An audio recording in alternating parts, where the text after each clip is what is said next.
Okay, so my name's Jane Burgermeister and I'm standing here in Vienna in the Heldenplatz where Hitler gave his famous speech in 1938 when Austria was annexed.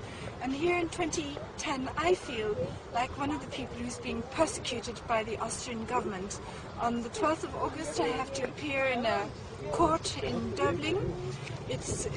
I have to undergo an interview concerning whether I should be put under court supervision. In German it's called a Sachwalterschaftsverfahren.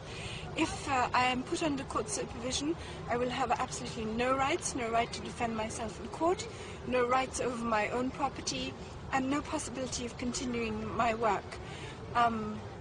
As a journalist who has worked for Nature, the British Medical Journal, The Scientist, The Guardian and The Observer, I was one of the people who warned the world that the swine flu pandemic is not nearly as serious as the media and the governments and the World Health Organization were saying, that the virus is actually quite mild and that the vaccinations were not necessary. In fact, they were untested or inadequately tested and posed risks.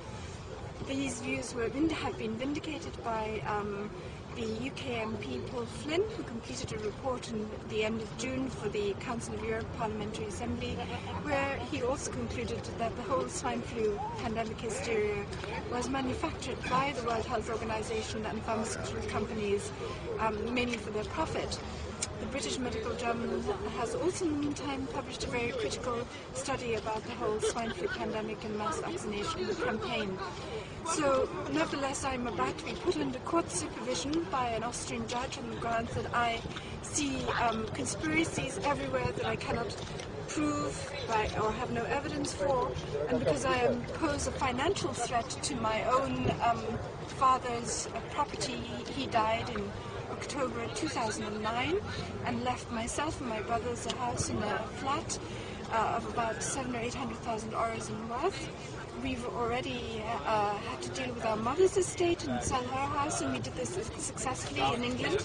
But here in Austria I could find myself imprisoned and stripped of all my rights to continue my work as well as a result of this judge's accusations.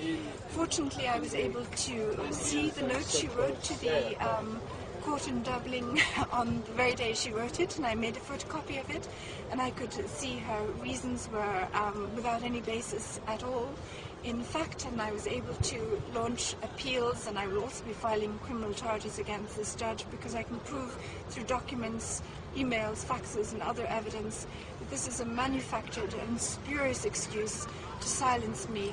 I'm not the only person in Austria or Germany who is now facing this kind of persecution. Other bloggers are also being hounded by the state and targeted by corrupt judges, misusing the law to silence them. This is unfortunately a tendency that we're seeing not just in Europe but also in New Zealand, in the USA and Canada. In Austria too, passed in 2010 the Terrorism Prevention Act, which allows the government to more or less arrest anybody under the grounds that they pose a threat to the state or are a terrorist or incite terrorism or approve of terrorism, whatever that is. So we are now entering a much more dangerous era comparable to 1933, when people were also arrested here en masse in Austria by corrupt judges misusing the law. Shortly after Adolf Hitler marched into Austria in 1938, about 200,000 Austrians were arrested under a variety of excuses or pretexts in what began or what was the start of a terror regime. We are now facing a similar situation. All these years later, we have a similar financial crash, also engineered by the banks. We're facing World War III around Iran.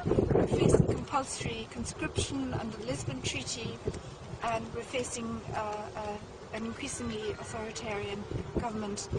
In America and Europe, we're also facing new flu jabs, which contain elements of the toxic swine flu jab, and we're possibly facing another manufactured pandemic.